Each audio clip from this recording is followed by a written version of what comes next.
What kind of car was it? Got another Tesla. Another Tesla. Okay. The one with the doors? Yeah. The ones that the doors open up? No. I got another Model Y. That was it. Okay, okay. But this is a 2026 Model Y. Yeah. Yeah. The drive So itself? then, so Yeah. this feature it hovers right now, right? No, it don't He do nothing like that. he says But it drives itself though. yeah. Yeah, the I other one had did. I had the full self driving package in my other car, so I was able to transfer it to this one. But that's how they get you. You gotta buy a new He can make car. this one speed though. So Okay, like well, it can race on its own. no, it don't race on its own. One But one one of my boys got a car where it drives itself while he sleep, but he tends to crash into some stuff. I ain't, I ain't gonna put him out there, but that narcolepsy on his ass, man. Oh man. now I used it a few Nigga, times. Yeah, You know nigga what I mean? had the first Tesla in 2010, man. yeah. So you feel, when you put it in that mode where it can drive itself, you feel safe? Yeah. So far, yeah. Okay. You know what I mean? I don't like to use it in the city. You know what I mean? I like to use it like on the highway. It's much better on the highway, but because with those type of cars, it's like when you get to a stop sign, especially in Jersey, it actually stops. Okay. Nobody stops in those stop signs all the Yeah, way no complete rolling stop. They do stops like and a stuff. rolling stop. So that one, it pisses people off because it's Mm, so slow. gotcha. So, but on the highway, you put it on, no problem. Yeah, I gotta see what that's like, man. Yeah, it's no problem at all. Like I haven't had any issues. I heard of some issues and stuff like that from other people, but I never had any myself. Okay. You know what I Well, mean? So, congratulations. Yeah, it must be Uh, nice. Must be nice. Must be yeah. nice. You What got a it color, new must sir? car? be. And so did you get a new car? No, I didn't have a new. I don't have a new car. My car that I got is almost at 200,000 miles. So it got some action on there, man. That's for damn sure. I got two of them that's almost at 200. So, damn. There you go. Well, shoot, my other one was getting there. I was at 160. I think it was 167. Highway miles, man. Yeah, I was at 167,000. Not And What you bad. gotta say about that? you just broke it in. I mean, you taking your trips to to these different places. Okay, It's okay, one thing about highway miles, but you can't count flying miles. okay. Freaking Michael flyers, that's what you Michael add. That's J. what you Fox. count. You know Marty what? McFly. Marty McFly. You know what? We are forgetting the audience here. You know what I mean? So let's get to the audience. So we back again. Welcome to Off the Parkway podcast. I'm your host, James. We got Big Sue and we got Mr. Jamal right here holding it down for the night. You know what I mean? How y'all fellas feeling? I'm all right, man. I'm actually a little tired. I ain't gonna hold you, but you know, get through the night, man. Get through the day. Able to get through the day. Wasn't that bad on the weather end of things. So hopefully we about to start getting some warmer days as we go along. Hopefully, I'm pretty sure we got another snow day in us, but no, I'm good. Yeah, same here. Nothing too major. Days always start early, with the kid drop offs and everything like that. But everything's good, man. Definitely looking forward to the spring. But still talking about warmer days. We got to get through February. Yeah, right. Yeah, No We'll bullshit. we'll, we'll we'll see what happened with that month. But health shoot. health is good, so I'm all right. Shoot, we still got to get through the rest of this month. Yeah, You know what I mean? January is usually the coldest month. yeah. And then February is something different. And then March is It starts trying to heat up a little bit. yeah, Maybe. but then it might snow like crazy in March. So Right.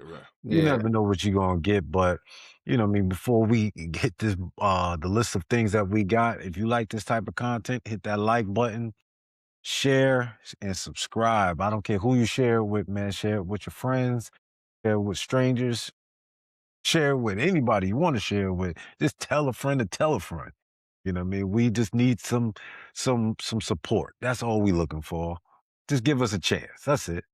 definitely. You know what I mean? So what we got here today? I know that we got the games coming up this weekend. You know, Saturday and Sunday got games. And, you know, I want to continue that. We give the people our predictions because we've been on the money lately. So we can start with the Saturday game, 4:30, Denver versus Buffalo. Mm, How y'all mm. feeling about that? Denver versus Buffalo in Denver. Hey, listen, I think this is a different ball game. It's not going to be all this comeback city.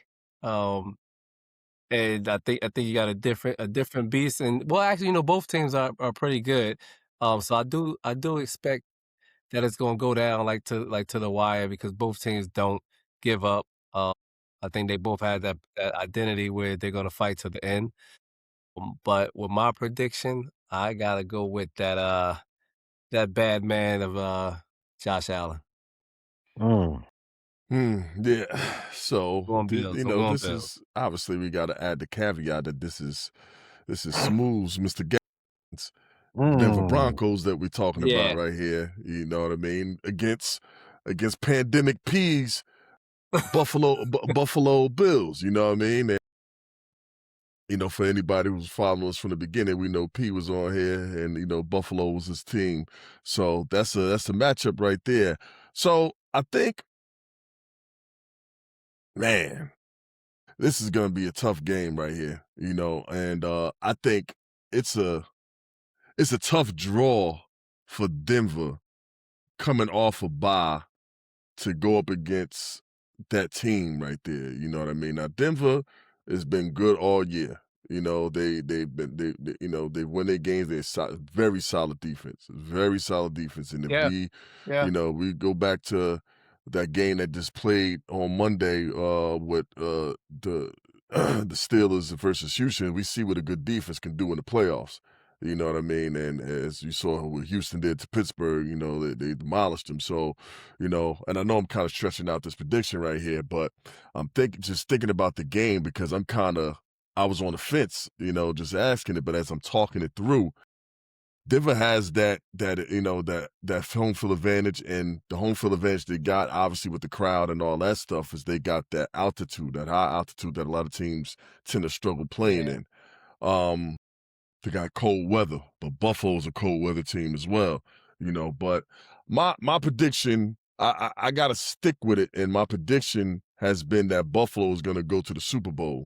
So Mm. if I'm gonna stick with my prediction, that means that whoever they playing, they gotta beat. You know what I mean? So I think that because that is a tough draw for, Denver, although they've been playing well all year, they got a young quarterback. The teams that they have beat, they kind of get the same rap that the Bears got, where they didn't play all these, they didn't beat a lot of great teams throughout the course of the year. I know they did beat the Eagles, but after that, I don't know, they kind of get a rap of not playing tough teams or whatever. So I don't know. We'll see how much that really lasts. But I think just the difference in experience with quarterbacks, I think is gonna be the thing that's gonna change the outcome. So I got Buffalo in a tight game, pause. Uh I'll say 28-24. Mm. Sorry for the prolonged thing, Yeah. because I was on the fence, but I had to time to kind of talk my way through that one right there. So what you think about your Broncos, man? P did text me this week. Ah, Yeah, he did. He did. He brought up a so old what time y'all going out there? nah, ain't none of that. Oh, But oh, oh. I 50 gotta yard No, work. line. 50-yard no box line. seats? No box seats for y'all? No, nah, I gotta work. So as soon as I get off, I'm rushing to get to the game. But I mean, this game right here is the game that terrifies me because of the experience of the Buffalo Bills, because they are the ones who have all the experience out of the AFC right now. Stay You know what I time, mean? stay And window. yeah, and Josh Allen he's a beast, man, when it comes down to quarterback play. And he showed it last week where he remained calm and he drove the ball down the last 5 minutes of the game and won the game for them. Now the thing is, they defense is not that great. and our defense has been spectacular. Our offense has been the problem. We don't really step up until the second half, really the fourth quarter of the game, and we try to win the game in one quarter. We can't rely on that when it comes down to the Buffalo Bills. We gotta put up points early, or we gotta do a lot of stopping.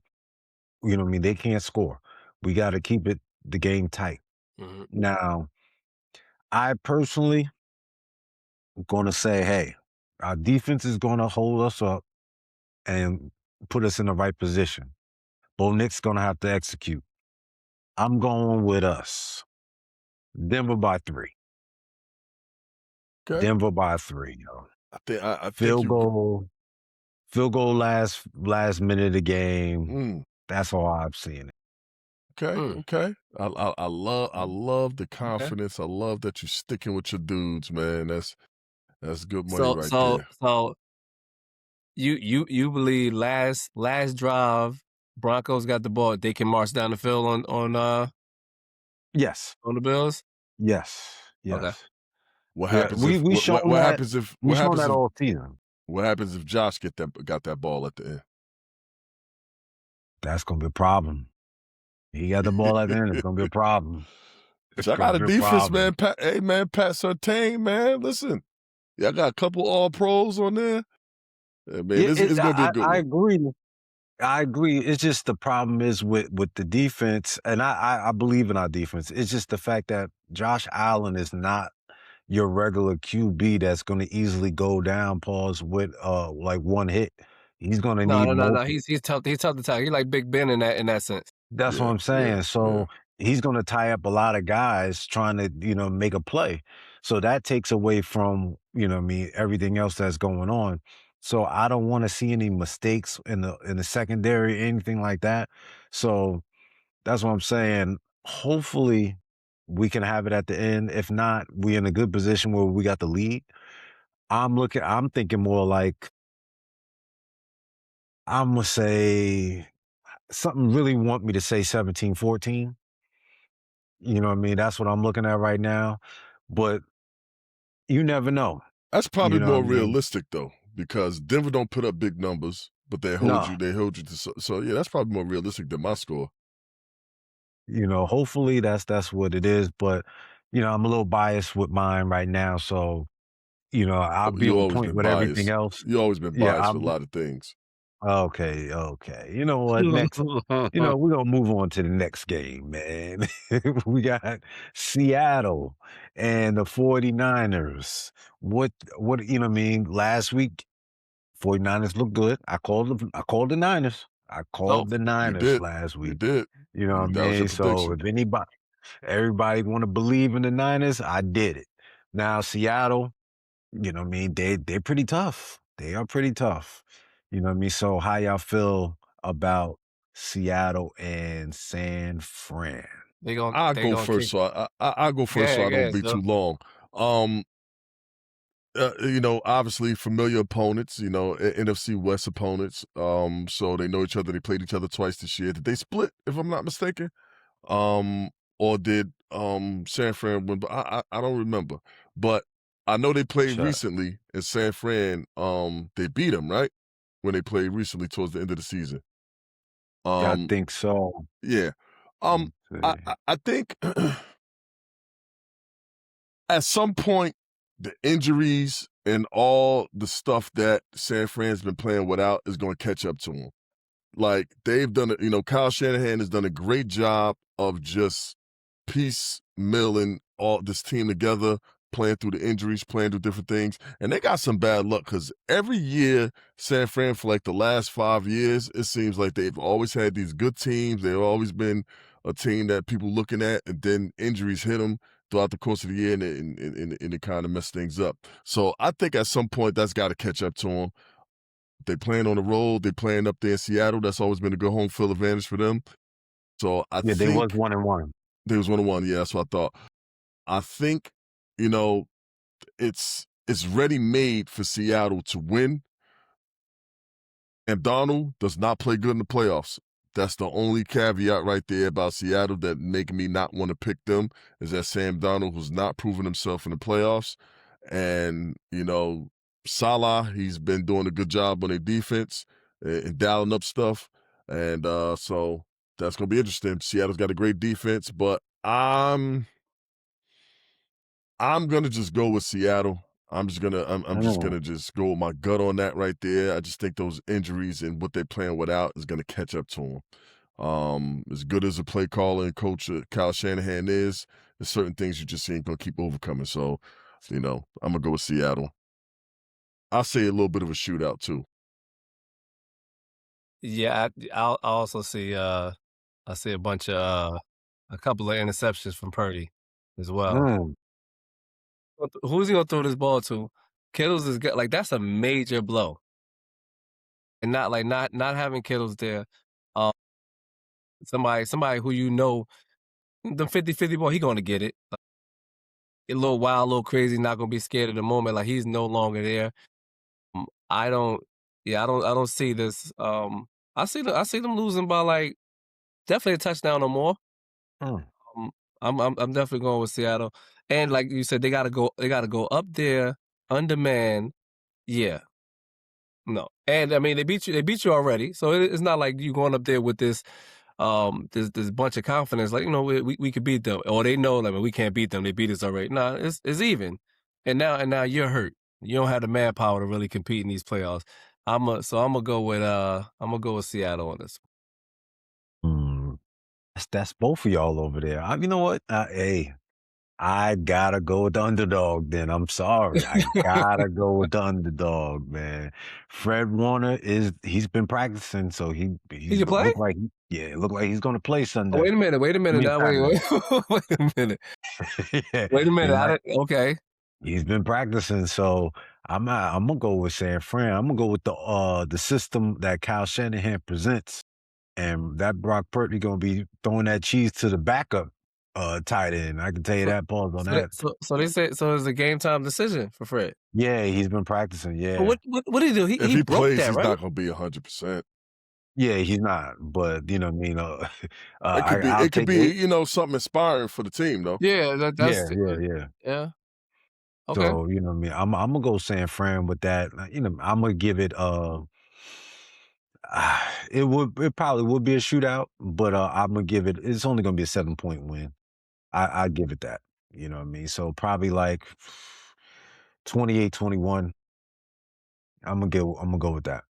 First person to 30 with that one. Mhm. That's gonna be a shootout. Listen. They definitely gonna let the ball go. San Fran Oh has yeah, to yeah, because they don't yeah, have They have defense. to. Yeah. So yeah. They they're got gonna have to. to score. Yeah. Yeah, they definitely got to score. They're gonna have to do a whole lot of things over there, but you know what I mean. Like I said, I'm gonna go with the underdog, man. I think the underdog can do it. You know what I mean. Next game, Houston and New England. That's I mean, Sunday. So James, me and you got to go first All because right. this is Jamal Jackson's, Yeah, yeah, yeah. his New England Patriots or whatever. Uh, I'll go. You sure? I'll Oh, take it go if you ahead, go want. ahead, go ahead, go ahead, go ahead, go ahead. You know what I mean? I'm gonna definitely go. I'm gonna go Houston. I'm gonna go Houston. You know what? I'm gonna go Houston because of this right here. Last week, DJ looked terrible. A defense was on point. You know what I mean? The defense held them, kept them alive, and kept them in the game. DJ he won't have 2 weeks of that. And there was a lot of times he had open receivers and all that stuff. He was just second guessing himself. I don't know what the hell was going on. He was fumbling the ball. They couldn't get the center and the snap right. That stuff can't happen 2 weeks straight. You know what I mean? So they got more experience than the Patriots. Even though the Patriots is high cylinder right now, they wasn't that high cylinder versus San Diego. You know what I mean? I'm gonna go with CJ Stroud coming back this week with a way better game They defense gonna be even more expired because he's gonna be doing what he does, and they're gonna take this W. And I'm gonna say, I'm gonna give that one 30-27. Mm. Mm. Um, Mm. C.J. Stroud. Well, first, Nico Collins ain't gonna be playing. So they just gonna pretty much have Christian Kirk out there. As far as receiving, C.J. Stroud looked it terrible against Yes, he did. against a Pittsburgh Steelers defense that is not that great. So he's gonna be playing up against a better defense, more aggressive defense, schematically that does that's just better. And so that Houston defense, bro, they was fucking Aaron Rodgers up, bro. They was on his ass, bro. I was like, damn, I thought a couple of those joints he wasn't gonna get up. I was like, oh, I said, oh, I thought I heard something. They was on his ass. New England got a good offensive line. Drake May's been playing great, but he's young. This is his second time in the playoffs. He played good last week. You know what I mean? He didn't play great, but he played good. He made some good plays out there. Man, I'm gonna go with New England because of the home field advantage. They're gonna be playing in New England. I think right, New England, them two Yeah, seeds. they They're know playing New England. And Foxborough. It's gonna be probably cold. Houston is a warm weather team, even though they went to Pittsburgh, but they went to Pittsburgh and they struggled. But they went to Pittsburgh and they struggled. Yeah. They had like all those, they struggled offensively. Yeah. Defensively is, defense travels in weather. Offense is the thing that slows. So I don't know. I think just those elements right there lends towards New England winning. As far as experience with both quarterbacks, I mean, there's really not that much between them. Although C.J. Stroud has been in the playoffs before, he's still young. He's not playing up to his potential. And I think Drake May, he's been having a great season. I don't see why it's going to hold off. They don't have the injuries that that Houston has, but we'll see. It's going to be a tight game, though. It's going to be a tight game, and I think the home field advantage is going to be the thing that puts New England over the top, and I got them winning. Dun. Lord, what we got here, sir? Hey, listen, man. Hey, I mean, there's no doubt about it that I'm going with the Pats. There's no doubt about it. But one, they got to come to Foxborough. I mean, like that says a lot, right? But I am like Houston defense. You got to give it to them. That defense is really, really tough. But one thing I like about Drake May, right? He's shown in certain games, however you want to play or whatever got to happen that I have to do, I'll do it. He can run too. Like, so if you want to try to shut down them, you want to shut down the wide outs and everything like that, he's not afraid to go run. Like he's actually he's a bigger quarterback. So yeah. I still think I think we said this a couple of weeks ago on here. Like, we are still playing out with house money right now, even though we're young. Whatever happens, we won, right? Great season, whatever, right? But I still think that our team we're having so much fun. It's almost like we don't know no better. We're going to go out there. It's no pressure. Like, we're going to go out there. We're going to go play. I think if you're giving us a whole week to be able to study you and worry about you. Like, I think even our coaching staff will be able to kind of dissect certain things. We're going to get to C.J. Stroud. Them stunts and all that stuff, we're going to hit them. Like, and when they do hit them, they're going to hit them hard. Like, we got to see. Like, I know the last game, it was a lot of blitzes because we was able to play man. Mm-hmm. We was able to cover their wide out like man to man and giving free range for different people to just go in and just attack the quarterback and whack them because we're not worried about what's going on the outside. Like, go ahead and throw it out there. We'll chance it. So I think with the like you said, the experience at the quarterback, you can just cancel that out. But the fact that he's on a roll playing this well, I think that continues. Even if it doesn't continue with this MVP performance, I don't think he's going to play bad enough to hurt us. Mhm. And the fact that is up there in Foxborough, we've been known to get a couple calls our way in the past. So Hmm, hmm, hmm. we've been known to get away with a lot of stuff up there. But yeah, I see, and I still think that we are trying to prove a point. So yeah, we could win a dogfight. We also can have them by 10 or more, and it be convincing. So I think we only had that loss. Like y'all came back on us, right?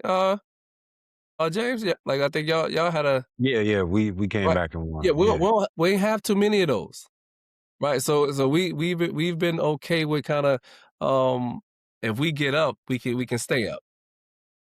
So Pause. let's see. But yeah, Yeah, Paul. definitely But yeah, pause now.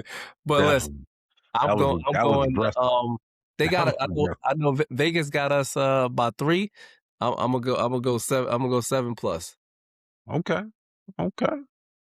Hey, next game, last game of the day for Sunday.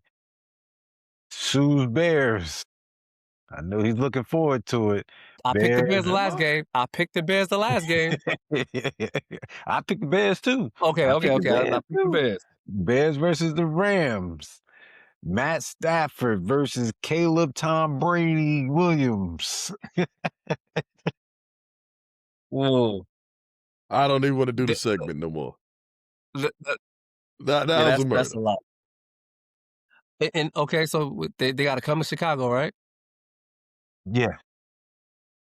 Yeah. Okay. One, I don't think like if they play that type of game with, actually turned the TV off for a little bit, then I went back to the last game, right? So you play that way like they was playing early on, is over. Like I don't think that you even going to have a chance. So a focus, Caleb, for 4 quarters, um, being super accurate, the offense just clicking, yes. But however, my prediction is going with the Rams because Mm. I don't think that the Bears are going to put together 4 whole quarters of brilliance. I do think if it's close enough and if they're down and it's close, yeah, they have the ability, fix everything in the 4th quarter and make and get the city behind them and make that stride. But they gotta don't get down 14, 18 points and think you coming back. Not that that's over with. Like you got to be super locked in right now. So I'm going to say because the Bears have shown me that they're not locked in for 4 quarters. I'm going to say Rams. I'm gonna do this here. I still believe I believe I was right last week, and I'm gonna stay with them this week. I'm going with the Bears Mike Vick. because of this. Yeah, I'm going with the Bears because the Rams, they're not a winter team at all. So they're not going to be running around all over the place in that cold Soldier Field, man. I can tell you that right now. If the Bears can keep it close, they got it. No hands down. You know what I mean? They got the game. Matt Stafford is not used to cold weather. You know what I mean? He's a Detroit indoors guy and he's a warm weather guy. Caleb is accurate, but he got his first game out the way. He's going to be better this week. Way better this week. Now, Has to they're be. used, you know what I mean? They like the cold. Them boys was hitting. You know what I mean? They was hitting last week. They was. They got, you know what I mean? That second half, they look like a totally different team. I never seen that team before. So this week, I said that they're going to take that momentum. Ben Johnson's going to probably have his shirt off and he's ready to go. You know what I mean? And I give it to the Bears. I'm going to go, I'm going to go 32-27. Oh, okay. Okay. Here's my And I'm being generous with that. here's my fear. I mean, obviously my Bears. Here's my fear. Last week's game was such an emotional win for the team, the franchise, the fan base, everybody that was involved. The way that the Bears won that game, it almost felt like, oh man, now we can rest. Now anything else that happens is okay. And that's a dangerous way to look at things if you're a team that's still in the playoffs, because you want to look towards like, all right, we won this game, now let's go into the next. So my fear is that they looked at that game and just like, and now we good now, instead of still being hungry to keep it going. You know what I mean? So that's a fear right there. That team kind of take their foot off the pedal and not be as motivated. And why would you not be motivated in the playoffs? Obviously, you know what I mean. But that was last week was such an emotional game right there. Everything about it was just it meant so much to the team and the fan base and all that stuff that is easy to kind of let up a little bit the next game. With that said, I think that everything that both of y'all said makes sense. You know what I mean? Like you said, Maul, the Bears have not put together we're not consistent. We don't put together 4 quarters of good football. Caleb Williams, he doesn't put together 4 quarters of good football. He can be inaccurate at times. He can make different, some plays was like, how'd you miss that? Then you turn it on. But the thing is with these Rams is that the experience of that team, it's like, all right, we're not going to let the foot off the pedal on this one right here. You know what I mean? We're going to keep it going. We're not going to make this mistakes. McVay, he not going to take his foot off the pedal. And then you look at the stuff that you were saying, James, about Stafford, and what the team itself, is a warm weather team, right? They're Southern California. Obviously, they don't do well in the cold. Now, Matt Stafford, even this year, he played in the Dome in Detroit, but you still play Green Bay, you play Chicago, so you have years where obviously you played in the cold. You're not a stranger to it. Even the receiver from Green Bay that used to be over there, he played in Green Bay for years. They, whatever. But the team as a whole, they don't do well in games under 40 degrees, and it's going to be 10 to 6 degrees with the wind chill factor damn near below 15. It's going to be cold as hell in Chicago. So, that's an advantage for the Bears right there. If there's anything that's an advantage, that's it. And I'm going to pick the Bears only from this standpoint. I think we're going to get the run game going. I think we're going to get the run game going and keep Matt Stafford off the field. That's the key to victory right here. I don't want to get in no shootout with no motherfucking Matt Stafford. That takes some of the pressure off Caleb, too. It takes all the pressure off Caleb. You know what I mean? Yeah. And he ain't gonna feel pressure in the fourth quarter. He good. Like he becomes something else. But throughout the course of the game, I think we're gonna get our run game going. And we ain't run the ball that well last week. Before we went to the playoffs, we ain't run the ball well. So I think we're gonna get that back on track. Swift, Manunga, I think they're gonna be ready. So if we get our run game going, keep them off the field for the most part, I think we'll control the game, control the line of scrimmage, and I think we'll win like a 20 to 14 game, something like that. That's my prediction. Okay. Bears. Okay. That's what I go with. Let me ask you two guys something. I kind of lean towards when it comes to the football, because you watch more of it. Definitely, James, you was elite at it. So a problem, sir? Okay, Was not elite at anything. so all county. So definitely. So Sue, with a game like last week with that comeback, right, and how amazing it was for the city, for the team, for everything, right? Like in basketball, when you have the major comebacks like that, like say if you take March Madness, right, like college or whatever, you have the major comebacks like that. It's always like, do you have anything left? Like, is it the same in football, because football you do got a week, right? Basketball you go kind of going back to back, whatever. But such a emotional charge win, such a come from behind win, because you don't want to be, it's one and done in football, so you don't want to be out of the playoffs. You're giving it your all, like it's your last. But do you have that again? That's my And when that and you see teams in the playoffs before, like teams who have won it, right? They've won in the playoffs. Like they kicked ass throughout the playoffs, right? How many times have a team like kept coming back in the playoffs and went far when they have to keep coming from behind? I think that's going to always be on coaching right there, right? You know what I mean? If your coach can keep you grounded, keep you focused on the task at hand, where it's like, all right, we celebrate this. Yeah, it was an emotional win. We gave it up. We left it all out there on the field. You know what I mean? We lost two people in that game. We lost T.J. Edwards and we lost Ozzie Trapillo. You know what I mean? Our starting left tackle and our linebacker. We lost them. Season into so they left it all out in the field. You know what I mean? So the coach got to be able just to bring it back and just say, "Hey, that was that. This is a new. Our goal is still at hand."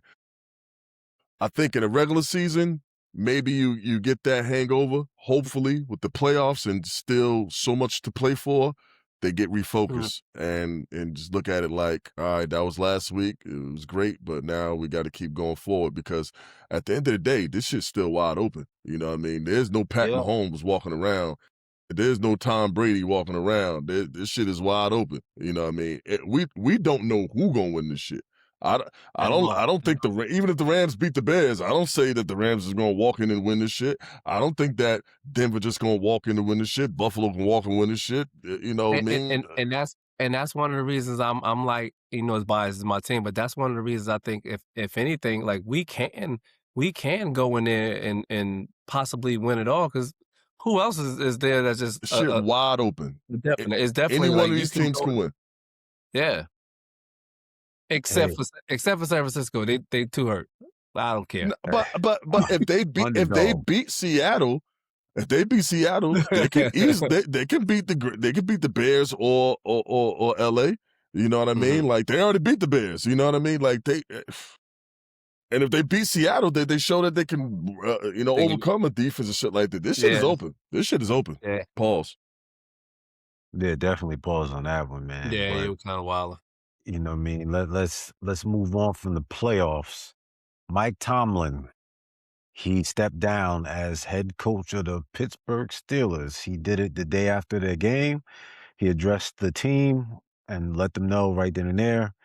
And you know what I mean, he is taking the year off. He told his agent to let all the teams know that he does not plan to coach next season. So what do y'all think what's going to happen with Mike Tomlin in the near future? You think he's going to coach again? I think he's going to, maybe be on TV. What do y'all think that's going to happen with him going further? Yeah, I would love to see him coaching, man. Like you gotta salute that man. Like he has had a winning season. Like every year he's been there. Those guys been like going to the playoffs, right? So I think you gotta salute him. He has two Super Bowls, I believe. He used to be a Hall of Fame quarterback in time. Coach. I think yeah, I say quarterback, Hall of Fame coach. Whatever he chooses to do, he can do that. Like if he want to take a year off, I think he can. It's going to be strange to see him somewhere else. But I do think that his style of coaching with holding people accountable, right? Like I think people thought that Aaron Rodgers was too much of a personality, for him, even coming to that team, whatever. And he's shown that like no, nobody's kind of like above the program, and I think that's gonna follow him wherever he goes. I think whenever he decides he want to coach again, I don't think he's gonna have a problem with getting a job. He's a proven coach, so uh, if he were to take a year off, I think he deserves that. This year, the expectations was for him to get to the playoffs. Go, they was gonna it would have been he was gonna get fired if he didn't. They didn't have a good team. Like it's not like those guys was Super Bowl contenders or anything, but they made it to the playoffs. So his legacy of coaching good teams continues. So whatever he decides to do, salute to him, man. It was one of the great black quarterbacks that I mean, you say quarterback that was in the NFL. So I think we have to salute him, especially of our time. Like how many great black coaches was there? He was definitely one of them. So and he might be at the forefront of it. So whatever he chooses to do, salute him. I'm not a Steelers fan, but I mean, he made anytime you say Steelers, you have to mention him. So that says a lot in itself. Yeah, man. First of all, classy move by the organization, Pittsburgh's team, to allow him to step down because they could have just fired him. And obviously, Yeah, that was a conversation that they had, and they wouldn't get that. I guess that gives him the options. He's still got a year on his contract, so he'll be or two, one of those two. Yeah, 2 years. So 2 years on his contract, so he'll take his year off. I mean, he's been coaching for what 18 years, 17 years, something like that. I think it's 19, I think, 18. I think. because 19? I think one more 19, than yeah. Harbaugh. Um, you know, they gave him an option that Baltimore didn't give John Harbaugh. You know what I mean? They allowed him to step down instead Mhm. of being fired. You know what I mean? So that was good. Everybody think he should go to TV for a little bit because they think he'll be great. He do have the personality for that. I think he would be great, but I think it's good to take a year off. I thought John Harbaugh was going to take a year off. You know what I mean? When you coaching that long, it's just like all right, kind of refresh, Yeah. take a step back from the game, see where the game is going, see where you need to make your improvements at.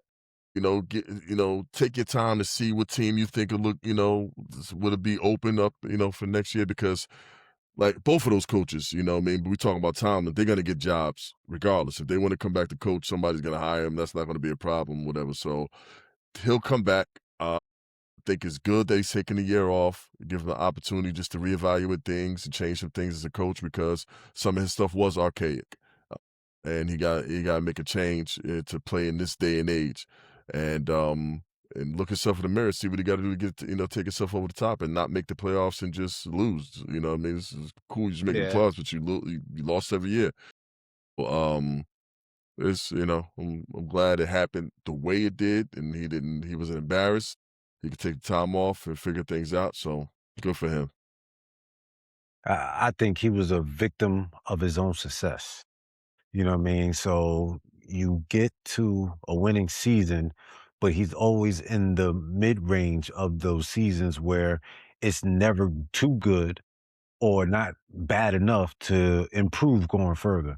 And him being a defensive coach, I never seen them being able to have the people around him to have a good offensive development for their quarterbacks. You know what I mean? They get a quarterback here, and they'll just be mediocre, or they'll get someone that's been in the league for a little bit and they don't produce any more than what they should do.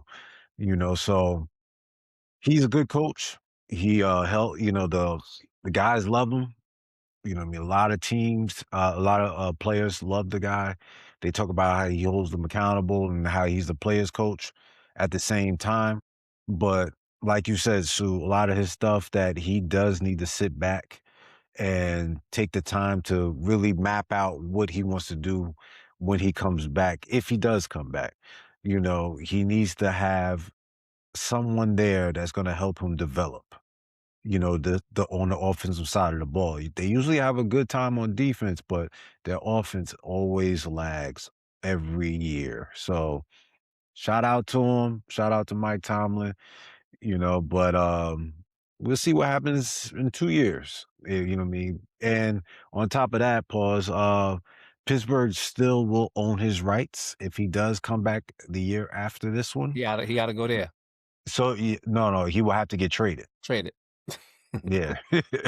He will have to get traded. So, we'll see what happens. I know John Harbaugh, he didn't want to you know, he didn't want to miss out on these jobs. There's so many job openings. He didn't want to miss out on a good team. So Hmm. I see him going in person for the Giants. So we'll see Yeah, what yeah, they happens say with he was him. there. He's been there all day.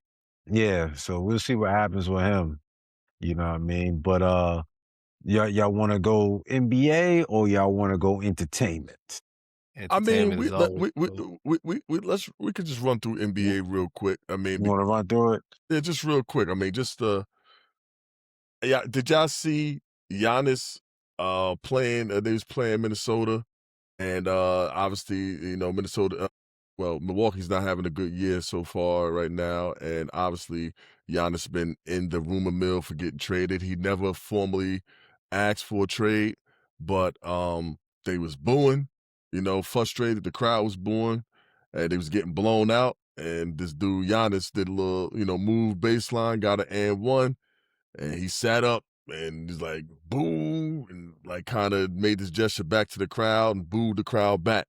You know what I mean? And after he did that, everybody was just like, oh, he's done. He's gone. He's gone. He's gone. That's all everything you see is that he's out. And as a Knicks fan, I remember when Julius Randle did the same thing, and that was the writing on the wall, and he was out after that. So, what do y'all think? With Giannis and him making that gesture, is that the writing on the wall? Does that mean he out?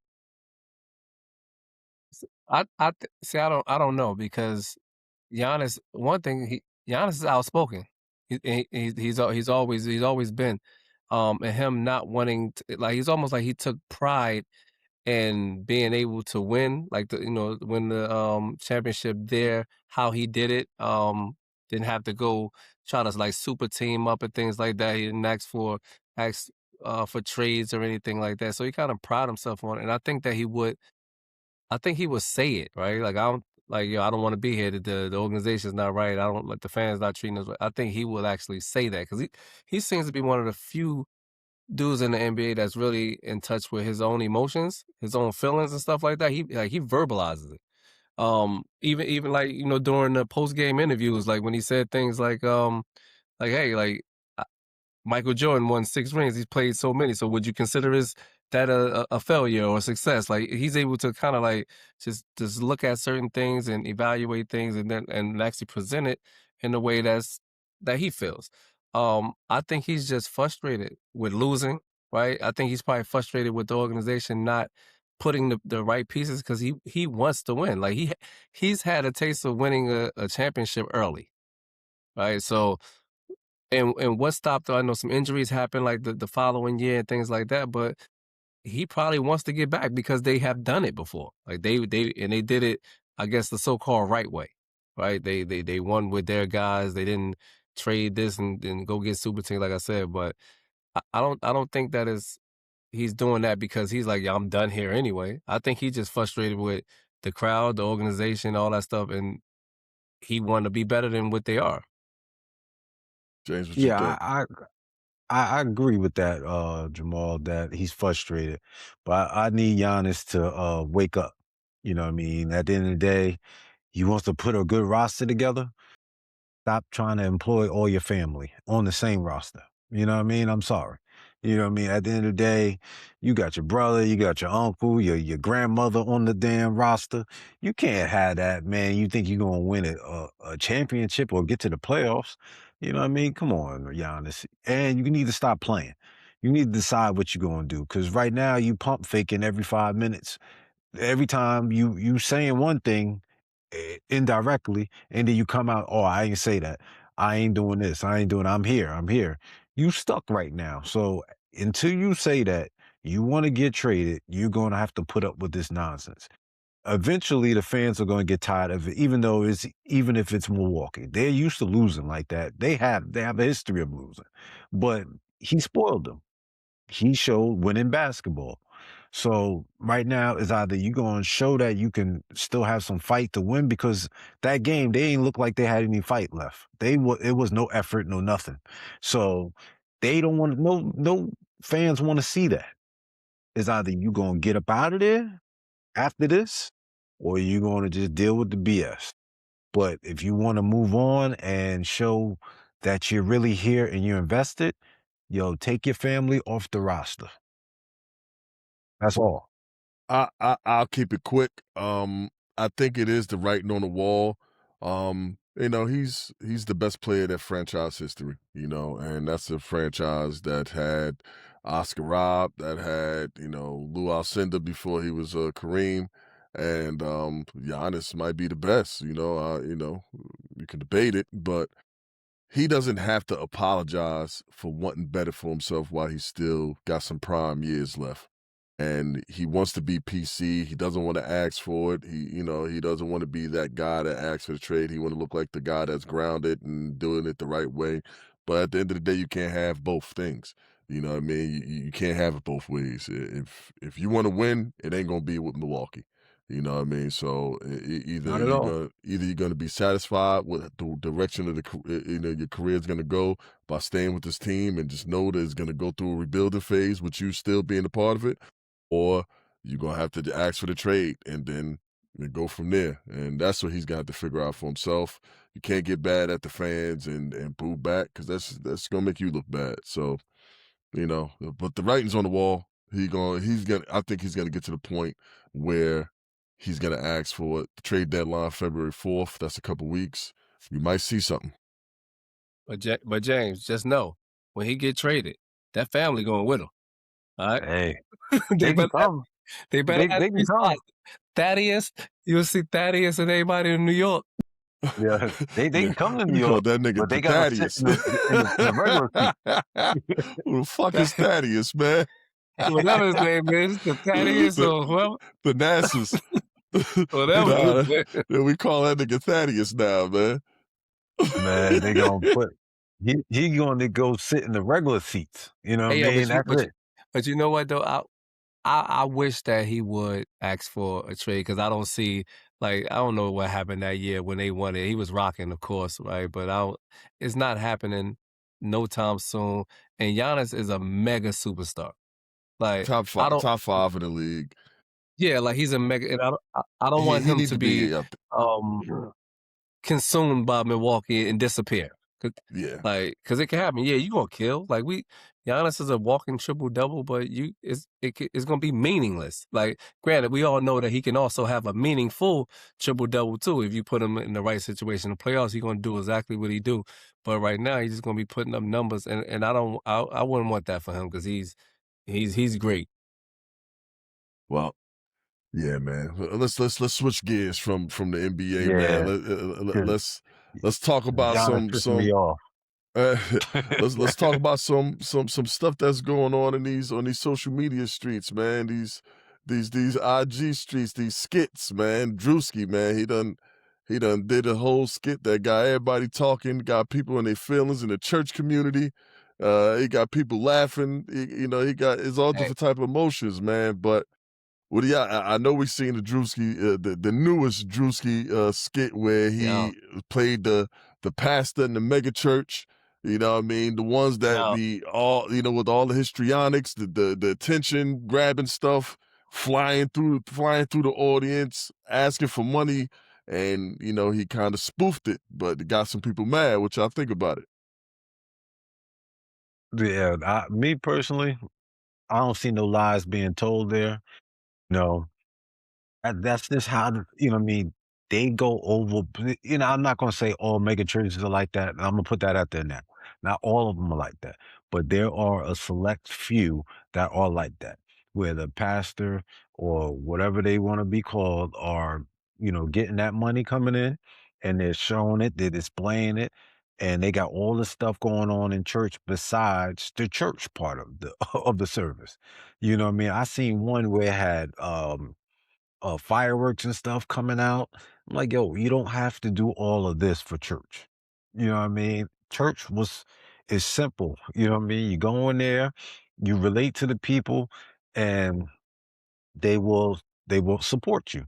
You know what I mean? And I'm gonna just put it out there like this. I always said it's a thin line between the goodness of church and then trying to be a pimp. Mm. You know what I mean? It's a thin line. A pimp wants women to follow him. The church, the pastor wants his flock to follow him. You know what I mean? So it's always a thin line that people can play with, and they can cross that line. You should not, you know what I mean? You can dress the way you want to dress, but come on now. We in there with high-end clothes, Christian Louboutins and all that stuff. I wear Christian Louboutin because I am a Christian. Because I'm a Christian. I walk in the block. And I walk. Yo, man, that dude is a fool, man. Hey, Jay, and you know what? Like, this is so layered, right? Because I understand fully like the angle that you're speaking on, right? I'm a go like a different um perspective, right? Drewski ain't make nothing up, right? Nah. He is pretty much making light or fun or jokes about stuff that really has happened, right? So this is not him just saying like, yeah, you know what, y'all churches, I think y'all just getting people for their money. No, we know that you are because this stuff has come out in the news. We have pastors that have said, I need $4 million for a jet, and I need the people to give it to me so I can go spread the word. Like, what? Like, hold on, man. And one, I mean, the art of it, the art of what Drewski is doing, bro. Like that was like a movie production on a skit.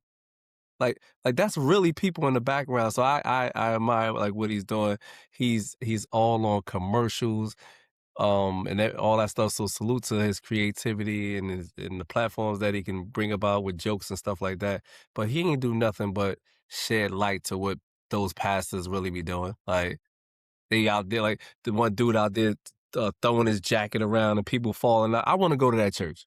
If I don't fall down, let's fight. Like, how about that? If I don't feel whatever you supposed to be doing, let's like. But That like motherfucker got people some metal don't. in that jacket, man. He Yeah, knocking yeah. niggas Like out with that shit. don't be don't get on Drewski for making jokes about what these people are really doing. Like that dude really said, lock the door. Nobody's getting out. Like that's Lock the somebody door. he said that. Like, yeah, like come on, man. And my thing, like I am not of that faith, and I don't think we're going through that faith conversation or whatever here. But if you can worship God and be just as much of a Christian or whatever if you didn't pay that. Yeah. Not I shouldn't be considered any less of a Christian if I didn't pay whatever to you. Why is it that? Why can't I go feed the poor or something like that? Like I don't have to pay to the building fund. That the building is your house. Like no, not doing that. They're scammers, man. Like and they don't want to admit to it. Yeah, man.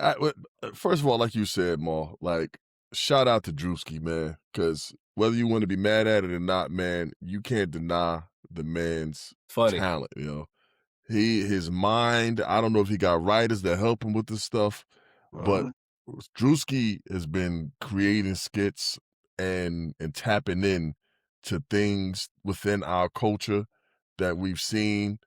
And, like you said, you take the truth, something that really happens, and then you add the comedy to it. You know what I mean? So, but what he's doing, the way he was able to capture it and act it out, he's talented, man. He is immensely talented, man. And like that's one thing social media has done where they where they have shined a light on so many people to show their talent that in the old days would have never gotten a shot. We would have never seen the Casanets, the Drewskis, the Osho Speeds, these certain people who were so big, through through social media, just hilarious, Country Wayne, Yeah. Desi Banks. You just go through the list of all these guys who blew up through social media, through the IG, the TikToks, the YouTubes, all these different things, and they're able to kind of put their talent on display and show that, man, there's so much talent out there, man. And Drewski is at the top of it, man, because he stays forward. And the ideas and the thinking of it is just on another level. So shout out to him. That was a good skit, man. He captured all that stuff. I mean, I see the pastors getting all mad, man. I see this one pastor cursing him out, called him fat motherfucker. Like, I'm like, damn, you supposed to be cursing in church like that? Like, what the like he's going off, man. But like you said, man, like we've seen it. We've seen the different, and it's not and it's not just the black churches. We've seen the No. white we've seen the white mega churches, wild out. The thing you talk Yeah. about with the jacket, Maul, that's a white joint. When he's slapping all the dudes with the jacket and they all falling out. You know what I mean? Like that, so it ain't just. It's like I want people 500 to to 1,000 people yeah, there. I want people to think it's just like no, it's you know, and I don't want to, you know, get into the whole the religion part of it all, because that's not necessarily the conversation. It's just about people exploiting it and making it more than what it is. And my thing is just like, yo, the people that follow it, why are you so naive and just in riding with this shit? Like, like what is it like? Am I like, when you fly through church on a harness? You know what I mean? Swinging down from the rafters like you Sting from WCW, and land right on in the middle of the thing. Like, that's like you playing God right there. You know Yeah, what I mean? yeah, And that's, I think in any religion that's not good. You know what I mean? Like, you know, like you don't do that. You know, so like, no matter what you believe, you can't you can't be playing God and shit. So that that in itself is messed up. So when yeah. these dudes get mad, So you remember once the that people bishop dude from Brooklyn who's taking all these people money and all this stuff. Like, it's, Louis Vuitton down. man, it's too many examples for people to be mad at Drewski like he just made that up. So don't be mad at him. He telling the truth in a funny way. It's creative. And like, he ain't hurt nobody. They don't need to be mad. They need to fix their shit. So Yeah. people ain't spoofing them in a way like this. But No, I think hilarious. Drewski got a major fan base, and what's gonna happen is people gonna be like, "Oh, like, hold up, man. This is really what's going on." And yeah, he's joking, but this is really what's going on in these churches. Them pastors probably afraid that they're gonna start losing, because if they start losing their followers, they lose their money. Yeah, I don't think they're gonna lose any followers over Yeah, no Drewski thing, but Drewski putting up big numbers, man. He had over 200,000 comments over this one, right? yeah. Alone. He said So he this was his biggest skit. yeah, And he's that's not even actually his funniest. yeah, Yeah, yeah, it's some. no. Listen, Drewski got some joints. Some of his older joints is hilarious. Yeah, Yo, I enjoy all his skits and stuff like that, man. It just, stuff like that it's touchy for a lot of people when it comes down to religion and stuff like that. So Right. that's how a lot of comments and stuff like that is coming out where people feel some type of way. And you got the traditional people that grew up in church, you know what I mean? Like I grew up in church. So you know that the difference of how church was and how it is now. So that's a controversy as it is in another subject as well. So, Drewski, shout out to you. You're not missing right here, man. You doing your thing, man. Keep it up. You keeping people laughing, man. I can tell you that much, man. definitely, definitely. But What we we got got, next? What we got next? oh man, we gotta put on our dad hat for this one, man. Mm, It mm. was a social media post talking about um parents who make their kids leave at 18. And there was also a rebuttal to that saying that the world is so difficult now. How can you let your kids leave at 18? So I'm gonna ask y'all, how do y'all feel about that? And what do you think is a age appropriate for your kids to leave the nest? So, this is an interesting, thing. So I have a daughter that's going to be turning 18 next month. I, you know, I I look at my situation. I come from a big family, and my sibling. I'm the youngest out of all my siblings, and the majority of my siblings, they left, the house at, around 18 and stuff like that. I think it's generational, where that generation of parents thought that that's what you had to do. You had to go out and, become a man or become an adult, and, make it on your own, figure things out, and, if you fall on your face, it's on you, not whatever. And then you have the ones who look at things like they can't make it, so they get coddled and they get to stay home and not do nothing. You know what I mean? So I think it's different, but I think nowadays is looked at differently, because it's kind of a generational curse when you look at being pushed out before you're actually ready, before you learn everything that you need to do as a adult. Just because you graduated from college or graduated from high school doesn't mean that you're ready to go out into the real world. You know what I mean? So I think there's a difference if you are not doing anything with your life, you have no plans, no goals, you're not working towards nothing, and then you get pushed out, opposed to, yeah, I'm trying to build something. I got something in the works. I just need to stay in school a little bit longer and get this degree or get this certificate. I want to save so I'm able to get this. I want to build up my my credit. I want to do all these different things, and I think as a parent, if you see your child is doing those things, then there's no reason to push them out. You know what I mean? Or even if they not doing those things, but they need to be pushed towards that. You know what I mean? You know, I'm not saying leave them in there till they 30, but still, you're not really an adult. Just because you're 18 don't mean you know, emotionally and mentally, working on adult time. So I think it varies. Each case is different. I don't see as a problem for anybody who let them stay a little bit longer. I think back in the day, the ones who was pushed out s- more than more than most of them fell on their face because they wasn't ready. Yeah.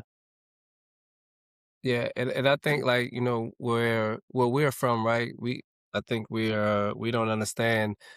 We're from so we're from poverty stricken areas, right? So Right, right. to tell a kid to get out at 18, you're grown, you need to go figure it out. That's a setup. It's honestly a setup. And I'm gonna just share like me, right? Like growing up, I live with my older brother. Even when I went through college, came home, still was living with my brother. Even when I got my first job, was living with my brother. And the skills that a parent may teach a kid, like I really wasn't taught that. Like in terms of, hey, you're gonna have to save some money, and then you're gonna have to uh be able to pay rent or budget your money, whatever, right? So when it came time to get my first apartment, right? Like I still remember this like it was yesterday. My rent My rent was 10.19. The check that I had just got was 10.29, right? And I'm on my own. Like, and I was just living with my brother. I didn't have to save no money. Like, I had nothing. So when I got that check, I really only had $10 left. I said, "Ho, something ain't right." Like, and I was scared. I just got my apartment. I had got cable. I'm ordering movies. I don't know that this bill about to come and whack. You know what I'm saying? So I think, like you said, so if you got somebody that's at home and the kid itself is preparing, or the family or the mother and father are preparing them to be able to be on their own, yes, it's okay. But I don't think it's wrong if the kid isn't ready, and they're not ready, but you can't just let them sit there just and not do anything. You have to start taking like those small steps, getting a job, teaching about money management, letting maybe even like doing a mock live on your own. Like, yeah, you live here, but you're now renting this room that you live in just to give them like a little taste of reality. But just saying like, hey, you 18 now, yeah, you're on your own. That's a setup, man. And I think kids go out there, they start trying to figure things out on their own and can't. Like, I think we have a lot of 18. I mean, you pretty much still a kid. We have a lot of kids that's 18 and homeless because of that. They Yeah. may have somewhere to stay, but they be 18 and homeless. Like, really don't have a place of their own. They going from house to house because it's just unstable. So, I mean, as a parent, you should do your kids some justice and start teaching at an early age. It's not wrong to teach money management and real life scenarios at 13, 14. They're going to get a job they can work at 15, 16. So I think that's the route that you can go that may help them in the long run. But just saying 18, time to go, I think that's a setup.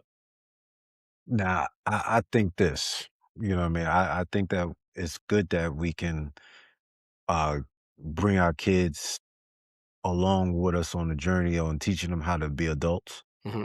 But the thing is, we got to also remember if we're going to keep these kids past 18, 19, 20, and going further, we got to remember that they have to grow.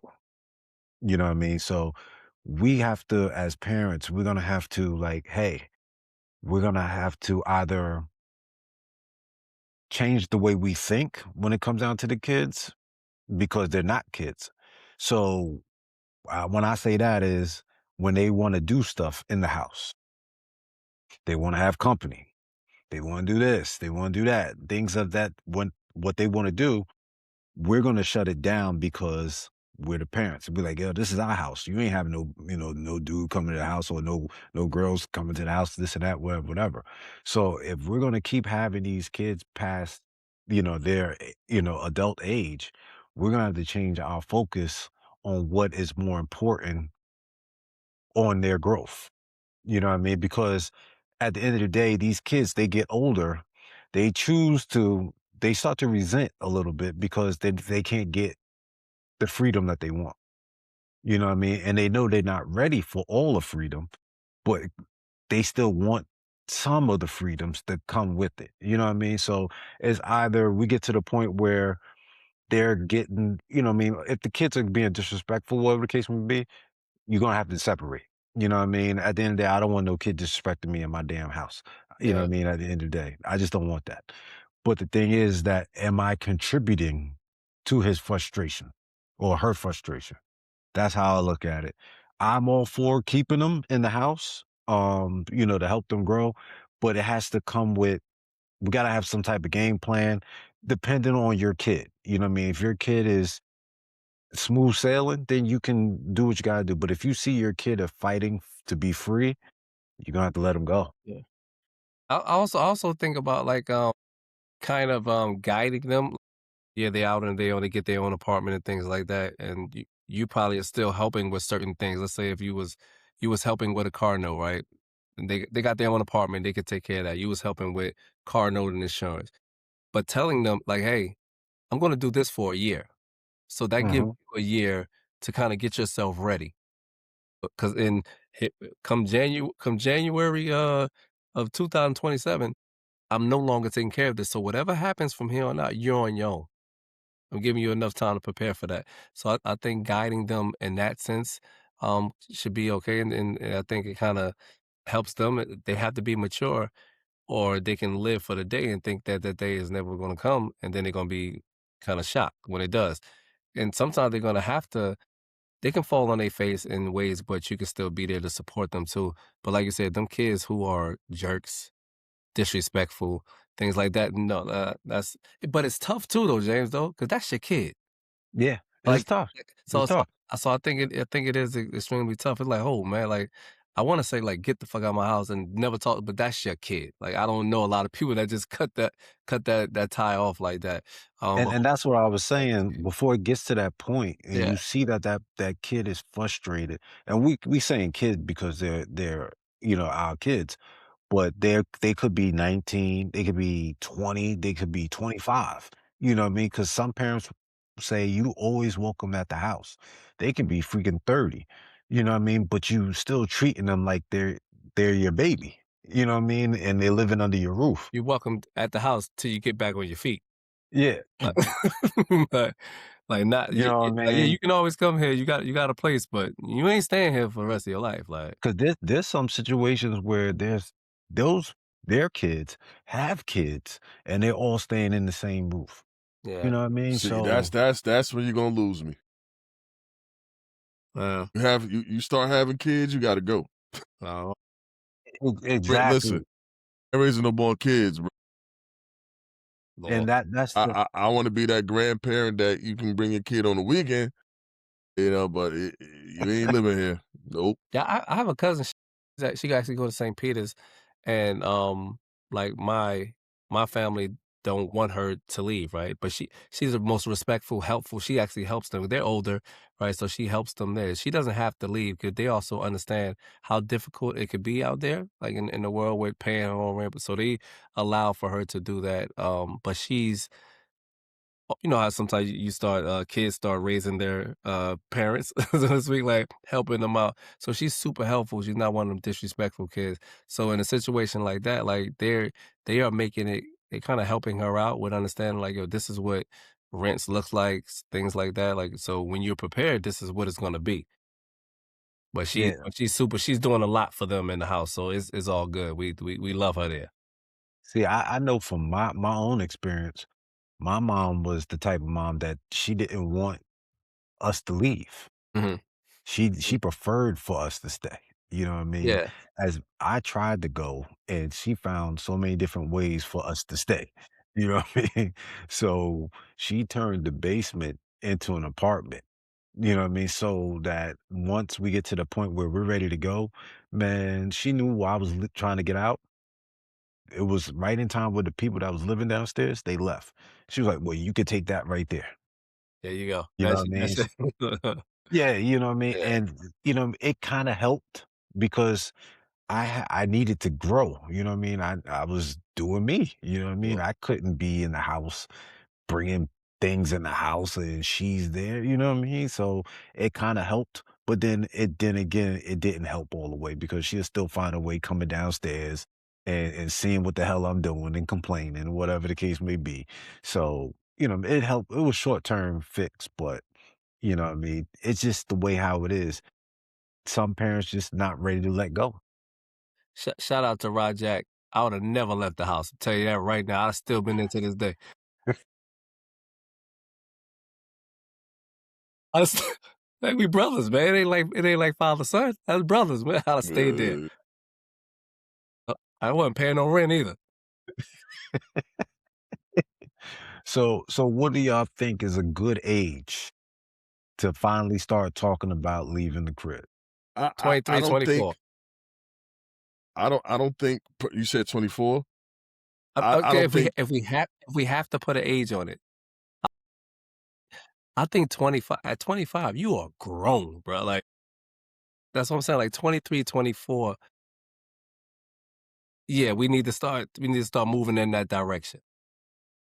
Even if I gotta help you, if I gotta give you that extra push with some cushion and stuff like that, I get that. Yeah, 23, 24. If we putting a number on it, that's what I would say. But I don't 18, like fresh out of high school, absolutely not. Because one, these schools don't even teach you how to. They don't even give you life skills in there. So I wouldn't think that. Nah. yeah, I don't wanna even put an age on it, you know what I mean? Because Mm, it's just going to it just depends on the person, you know what I mean? And it depends on their drive, what they got going on, the type of career that they having. Because if you are looking to be a nurse, if you're in nursing, it might be a while before you need to leave. You know what I mean? Because it take schooling and different things and different certificates you got to get and tests and all that stuff before you get to the point where you out on your own. Now, once you get everything, you get to that level, then you gone. You know what I mean? But like it all depends. You know what I mean? Now maybe you went the route of a trade and that you get that quick, you can start making money right away. And maybe with a good trade, you do good with that. Maybe you out the house by 20, about 22, 23. You never know. So it all depends, man. I just think and what it depends on is what you're doing. You know what I mean? But what you can't be doing is nothing. Because now if you ain't doing yeah, nothing, exactly, we're gonna put exactly, something on exactly, it then. exactly. You know what I mean? Yeah, So you got to be doing something. definitely. You know what I mean? If I had to put an age on it, it would be probably around 20. I would say around 23, maybe, yeah, about 23. Actually 22. I would start the conversation of figuring out what their goals are. You know what I mean? I would want to know what what they're trying to do with themselves. I want to know if they trying not to do nothing. You know what I mean? Around that age, I want to know. You know what I mean? It's right out Are of you college. well? You know what I mean? But I'm not saying you have to go. I'm just Mhm. saying I want to know what you're trying to do. You know what I mean? Regardless of what it is, you get out of college, whatever the case may be, you're gonna have to have some time to Yeah, figure it out. So my number so so wasn't considering college. so we talk about all these different careers, right? And we talk about Yeah. generation and what they doing nowadays. So now they get out of school. I want to be a streamer, a YouTuber. That's home base. And we letting them stick around for that. We buying into it. We believing in we Yeah, believing in it. Yeah, you can do that part-time. Yeah, part-time, yeah. I would Nah, say you have full to time, full you time. Do that. That's how Imma make money. nah, I gotta see the dividends, man. Let me look like where that money coming in at. I'm in support of your dream, but that can't be. I ain't got to my thing is till it kick off. when are you doing it? When are you doing it to show me that you're making this money? When I wake up in the morning. No, I'm saying Morning. like, yeah, yeah. So, like, if they've been doing this since 18, you know what I mean, or 16 and whatever the case may be, then I need to see it. You know what I mean? If they're doing it at 23, nah, I don't know. That's what these dudes that we just mentioned, you know what I mean? This is when they started it. You know what I mean? Well, they Shit, can. Kai 23, he was doing that. He started when he was a teenager. You know what I mean? Drewski started when he was around in his early 20s and stuff like that. Drewski a little bit older. But I only brought that up is because that's what these kids nowadays, when they look, you know, Yeah, we talk yeah. about all these traditional jobs and things like that. You know, that's not the goal nowadays. It's gonna be a lot of things towards tech. What we're doing right now, we podcasting now. Obviously, we have our careers and we're doing this right now because we just, you know, this is fun. And, you know, if something comes from it, great. But, you know, this is fun. We ain't getting paid off of this, but you know, we have a career. But these other, you know, these kids, they look at things and they seeing that, you know, maybe this is what I want to do. Maybe I can do this. So when it comes to the non-traditional ways of making money, you know, that might change it a little bit. So it's going to depend. That's all. I'm just bringing that up. It's just a We not way we can look at it's it. so we not getting paid for this? Huh?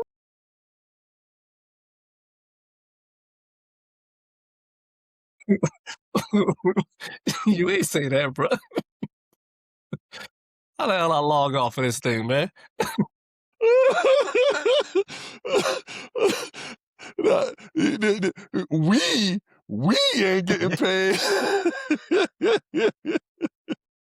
The hell I signed that contract for nothing? No, what's no, AJ what's that signed that meme? That 360 Uncle doing. Phil meme? We? Nah, nah, man. Yeah, But I yeah, think like man. no, that's a real thing. Like we definitely need to think of like a lot of rappers. I'm a rap. I'm a like all that stuff. Like and you know what? Yeah. I think it's, as parents too.